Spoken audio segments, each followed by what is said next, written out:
Welcome to a true spiritual adventure story like the world has never known. Volume 2, Rise of the First World Teacher, with your host, Dr. James Yogadhi Weldon. Today, this is Dr. James Weldon Yogadhi, speaking to you from Heavenly Mountain Community and Lodge in Boone, North Carolina. And this location is the place of the International Center of the Art of Living Foundation. At this location, I'm sharing episodes from my book, the second book that I've written, autobiography, Learning to Communicate Without Words. The topic that we're talking about, the arrival of the first world teacher. And I don't speak those words lightly. So I just passed through some pretty difficult situations in the last chapter, in which my wife's life had been on the edge, literally. And if you didn't have a chance to see that, I encourage all of you to go back and listen to some of those earlier chapters. And in that chapter, my wife actually just missed, I believe, being killed. And in a very, very miraculous way, the founder of the Art of Living appeared to have helped avoid that disaster. So we've completed our first trip to India. We're back in the United States. Now, before I begin that chapter, let me read the poem. I guess I'm a little bit of a budding poet. This is the poem. What needs to be said cannot be said. What needs to be known cannot be known. What needs to be experienced cannot be experienced. But it can be lived. It can only be lived. And what I'm trying to say here is that what we're seeking is not out there. And even in here, in terms of any experience, any idea, any concept, anything, and I went through a lot of very powerful experiences, that's not it. But what we are seeking is lived within ourselves as one. So my journey to becoming an Art of Living teacher for this foundation was really an interesting ordeal. At that time, there was actually no teacher training program. And most of the training programs occur on some of the advanced courses that were taught, but there's never enough time to complete the program at the courses. And in these advanced classes, about 2 or 3 days into every course, Sri would say, "Oh, maybe it's time to do some teacher training, huh? Who's interested?" And then a few of us would raise our hands, and he'd say, "Okay." Then the course would start, and then we'd start practicing some talks and all of that. But there was no manual, there was no instruction for all of that. And each time we'd receive some lecture training and discuss a few of the topics, then that advanced course would end. And then on the next advanced course, the same thing would happen. You know, some of the very, very earliest teachers, they went to courses, and at the end of that, he would just tell them, "Okay, now you just do it." Rashri,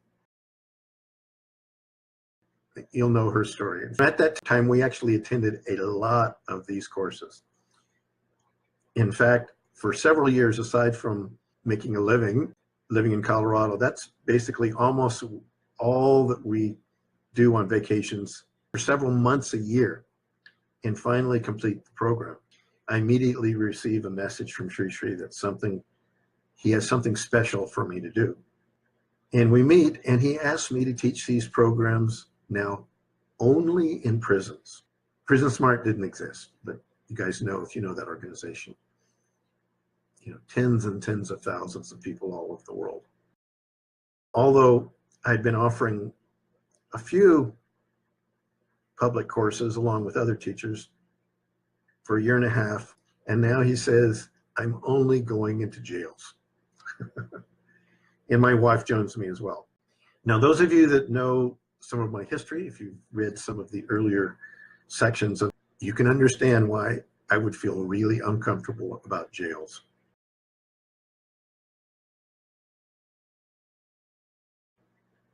And by this time, I had absolutely clear memories of being in prison in Tibet in the difficult end of my life there. You can see how being in prison, being in jails would make me squirm. Suffice it to say that in the past, I must have been responsible for putting some people in prison, I guess. Again, I realized that it's not possible to escape our karma, our actions of the past. Read the last chapter. Any harm that we will do will bear fruit in the future.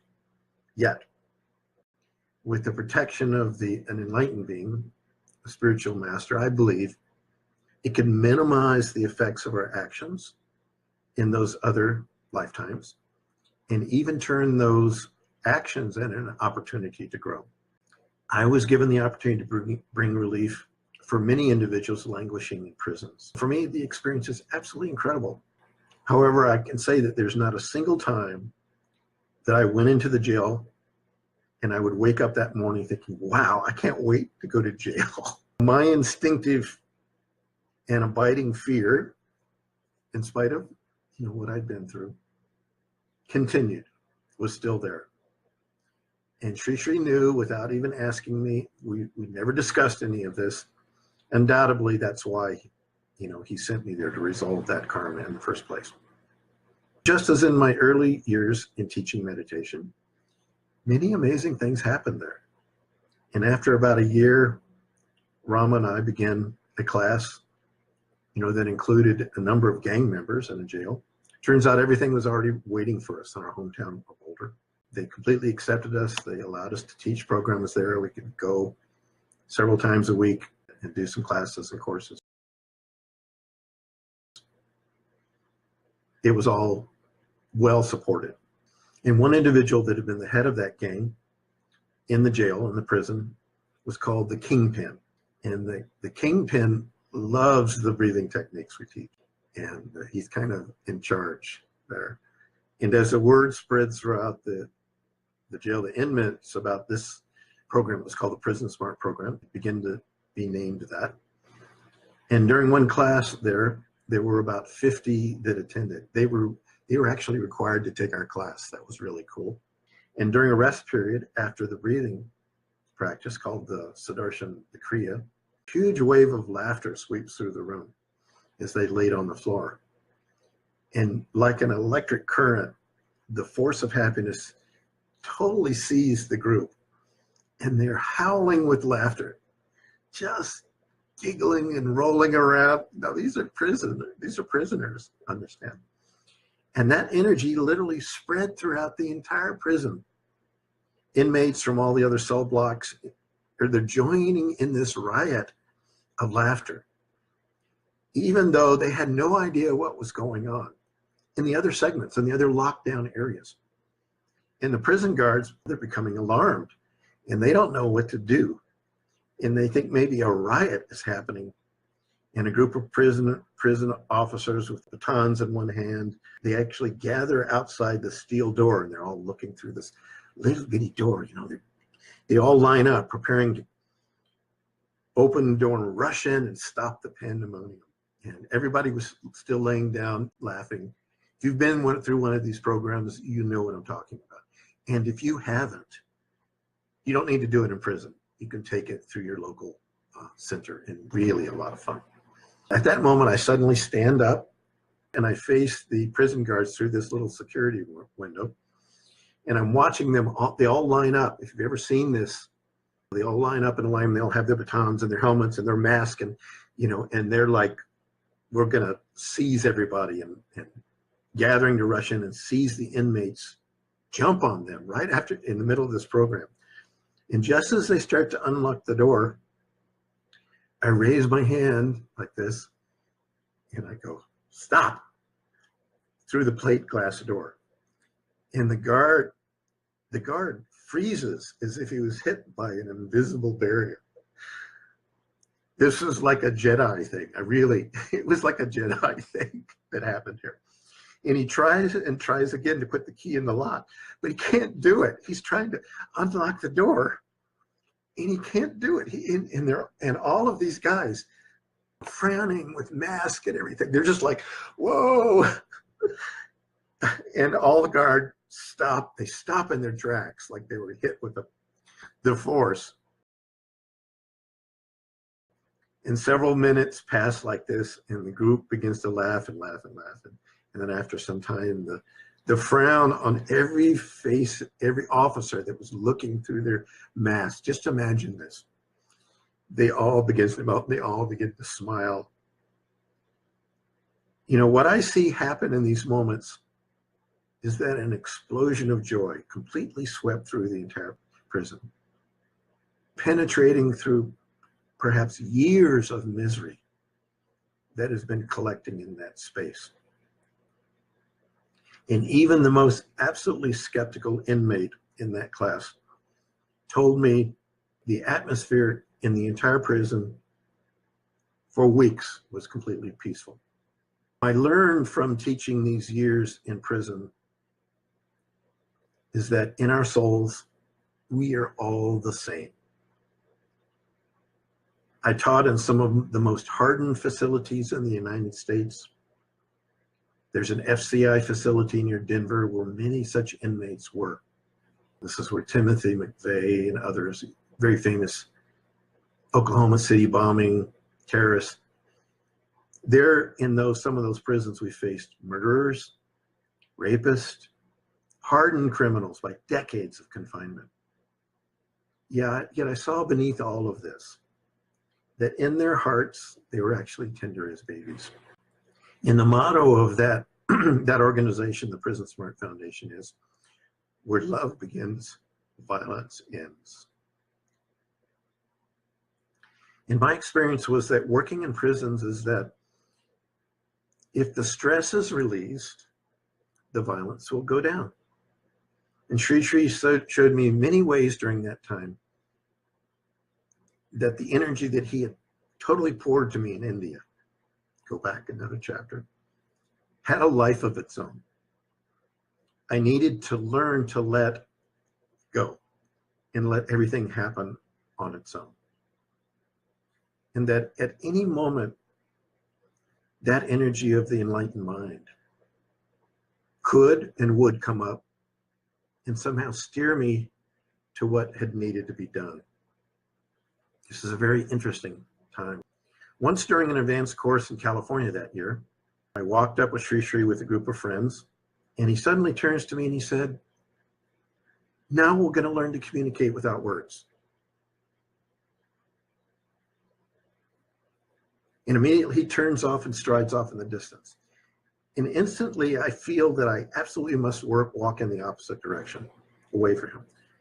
My arms and my legs, honestly, guys, had a life of their own. They spin me around in the other direction, and off I go in a rapid click.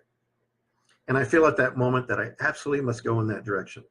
Although at the moment, all I wanted to do is kind of follow behind him. What a mysterious thing is the spiritual energy of the enlightened mind and consciousness is. Think of a moment how your own body operates. The body is composed of trillions of cells. Each has its own life. At any moment, none of those cells even faintly comprehends the life that we live in the world. Yet we can, at any moment, with or without the cell's approval, in a certain sense, direct our arms and legs to move in any direction. The same is the case with the enlightened mind. Think about this. The enlightened mind is the cosmic reality that we are all part of, although we do not know it. We sense it sometimes. We don't really fully know it. And in the same way that we move our body to make decisions, if that energy is awakened in us, we could actually become the arms and legs of that bigger life and voice, if you will, carrying out our part in the cosmic plan. This is what Sri Sri, I believe, gradually is showing me as I gradually learn to communicate without words with him, with that life. And again, don't think of a being as somebody in this little space. We are trapped in this space. We are living in the confines of this space, my dear friends, in this mind, not realizing that we are absolutely united with the big ocean of existence. And the evolutionary process to go to that is absolutely the next stage in human evolution. It's absolutely natural, absolutely normal. That's what's happening. As we returned to India, we came back again the next year. We lived several months earlier this year. And we arrived just in time for a major spiritual holiday here called Navaratri. Those of you that know about this, it's a wonderful celebration of the female energy, Mother Divine. And again, we take the long trip to India, but this time we stopped several days in Singapore so we can arrive much more rested, because I made a lot of friends at Singapore during that last trip. During the last year, I've grown really a lot more sensitive. Apparently something is happening, because as soon as we arrive at the ashram, this energy grabs me. I guess that's the best way that I can say it. And I drop all my bags and I go off and I leave Rama almost running down the main road. Those of you that know how huge that facility is, this was the old ashram, very small. At first, I think it's my stomach. I'm thinking that maybe I'm so hungry, but I'm drawn instead to this recently remodeled main lecture hall. This is a small hall actually on top of the hill besides the old dining room there. And this is where I spent many hours with my friends and Sri Sri during our first trip to India. The story of the drum, the story of the magic asana, and all of that other stuff. I head up these stairs. And as I look around, the change is absolutely astonishing. In 1 year, the jungle that is the ashram has turned into a garden. I can't believe it. Everywhere I look, the plants and trees are so carefully nurtured, they're flowering. Now it's maybe 100 times more. The green grass is covering this once rocky hills. It's totally just rocks, just big rocks, as far as I can see. And as the sun shines, the scene is absolutely beautiful. And as I come through the main hall into the meditation hall, I see it as if for the first time. There's a new broad carved wooden door decorated with carved peacocks. I put my hand on the beautiful doorway and I peek within and see a fresh sandy floor. It was sand at that time. And this is the one that had a thin metal framed roof at that time. When we were there, it was open. I see a transparent ceiling they put on. And beneath the hanging ceiling is a series of paintings of clouds. And I'm thinking, oh my God, I've seen this before. I've seen this before, this place. To understand this, you actually have to go back to the earlier book. I'll try to explain it here. Astonishment, actually, there's a little child asleep on the floor, curled up on a mat. And I'm drawn into that hall, completely forgetting my hunger and fatigue. And I walk over and I sit beside the sleeping child, and something is familiar here. And I'm dazed. A memory, a place, a special time. And the young boy wakes up and he turns over to look at me. And without a word, he comes over to me and he bows. And automatically I bow back, but this is a different bow. This is a Tibetan bow. This is, the meeting of and our foreheads meet, halfway through. And this is the bow, the spiritual greeting of the Buddhists. And I know this very unique bow.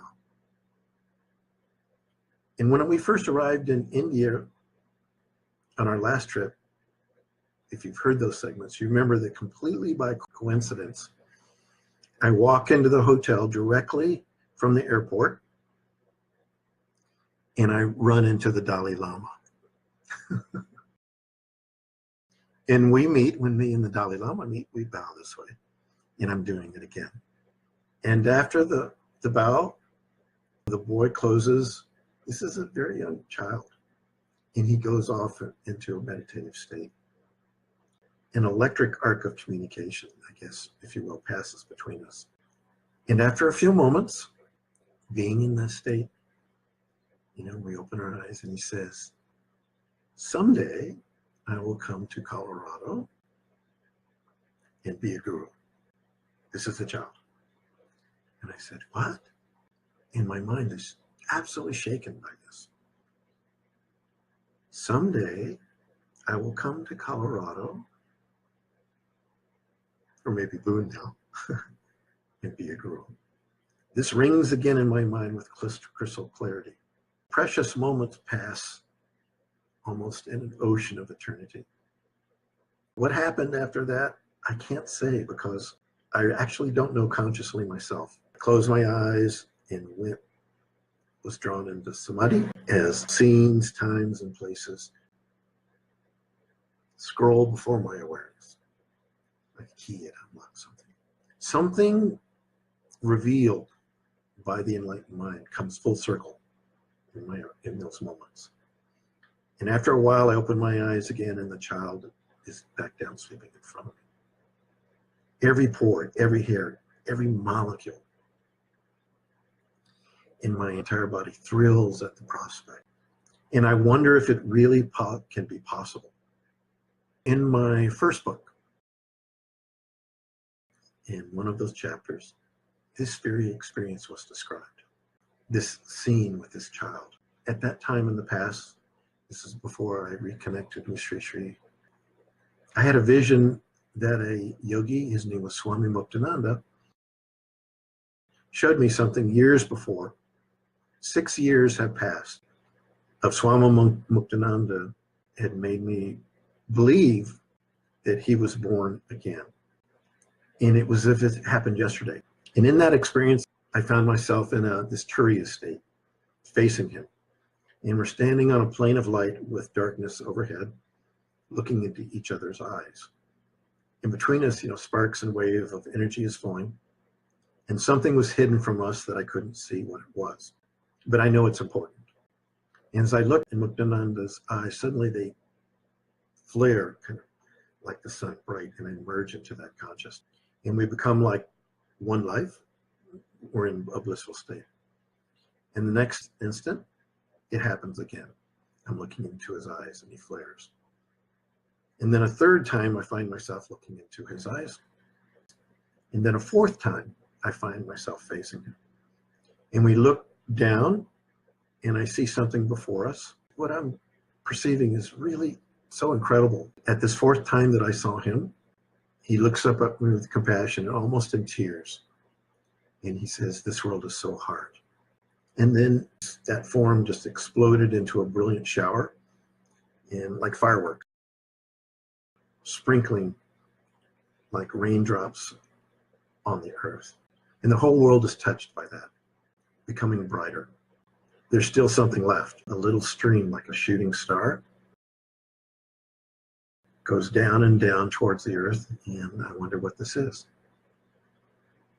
That star, it was bright blue, spirals down and down towards the earth, into a building, into a hall, with a curved ceiling, with a half moon, and the ceiling is made transparent like glass. The structure is real. The building feels as if it's composed of divine love. If you've been there, you'll know what I'm talking about. And I'm seeing in this past experience, sleeping on the floor, a young boy, and the blue star that I'm seeing passes into the crown of the child as he sleeps. And I turn towards the door of that hall. Now, coming back to India, I know this place. This is the place now with the renovations. And it seems as though it's the place that was shown to me by this experience. And in that vision before us at the floor is another spiritual master there. At the time, I had no idea who or what this was. Now I know this face, radiant with joy and clarity. And in this past vision, the master smiles sweetly. The rain begins to fall. And I understand that this is the grace This is the love coming down on the world, if you will. So 6 years had passed since that time, and now I know who that master is. It is Sri Sri Ravi Shankar. And the rain begins to pour down in that experience, literally drenching it. But as the deluge comes, he only smiles. And suddenly, as the rain is coming, I jump up. This is in the past experience, and I have an umbrella, and I put it over his head. And it's covered with the spiritual symbols. And these are the symbols of Shankaracharya. We've all wondered about him. I'm telling you, gradually all of this is being revealed. Those of you that know about this tradition, maybe you've all made your own decisions, but there's a lot we don't know. And I placed this umbrella over his head. This is in the past experience. And then this young child that I see, he jumps up and he has also an umbrella. He puts it over what does it mean? I don't know. I'm reliving this experience in the scene, back in the present moment. Hopefully this is not too confusing for you. And over the next few days, I wonder again about these experiences. And I'm wondering, how in the world could I validate this insight further? I wonder if I'm supposed to play some kind of role in the life of this apparently reincarnated saint to be with Muktananda, of course with Sri Sri. I want to make sure that these experiences are real. Let's be cautious here. It's easy to get lost in the drama of some of this, and experiences can come. What do they really mean? And there's really three options. One, I can speak with the parents of the child and see if anything unusual in their lives that help me validate this. Two, I wondered perhaps a Vedic astrological reading, preferably from one of the palm readings of Brighu or Shukadeva, could provide some details. I talked about that in some earlier chapters, how in Sri Sri's early childhood, such a reading was done with a specific reader, and that he had sent us there. And I wondered maybe I could go back to try to validate this. And I wondered if I could speak with Sri Sri. But really, given my past experiences with him, I actually have to assume he already knows about it. We'll begin the next segment of this. We'll keep you on the edge of trying to discover what this is all about. At this point, I have no idea. The point of this, my friends, regardless of all of this, is that our life has a lot of mysteries to it. And in the same way that we remember our life, there's a whole portion of our existence that we do not know. And we're like icebergs. We're floating through a long time, and we can only see the top little tip of that iceberg. But for every single one of us, there's a very huge backstory. And of course, there's a reason why we don't remember all of that. It's enough just to deal with today's circumstances and difficulties. But ultimately, that will begin to come up if required, if it's needed. In my particular case, perhaps it's just been a part of me helping people understand that life is much deeper, bigger, and more profound than we could ever imagine. And the real point of this, there's a tremendous force of good in this world, and we are in an unbelievable time that this state that we're talking about of the enlightened consciousness is the next natural state of human evolution. And that we all need to learn gradually to become connected with that. And that if we gain that capability through good knowledge practices, being in a strong community that can support some of that insight, we will be like the hands and legs of our body. We can act and do what we need to do, and to bring into this world some goodness, some love. Because ultimately, life is so short, really. And we come in like this, right? And we go out like this. And we carry the good works that we do, the merit and the attainment that we've gained. And huge celebration is part of that. So thank you for taking the time to hear about my individual story, the early days of the coming of what I consider is the great spiritual teacher, the great consciousness, here to help us grow. And I'm part of that. And go out and do some good today. If you have a chance, just look for the opportunity. Do a random act of kindness. Thank you so much for coming. I appreciate you hearing the story of the enlightened consciousness and the potentiality for your life. So this is about your life. It's not about my life. It's about the potentiality for your life. And I see this work as a bridge to try to help people understand that we're here for a purpose. We're here to bring something. And we can only do that when we're living connected with the big life, whatever you choose to call it. Namaste. Thanks for joining us in our YouTube channel, books, podcast episodes on living the enlightened life with your host, Dr. James Weldon.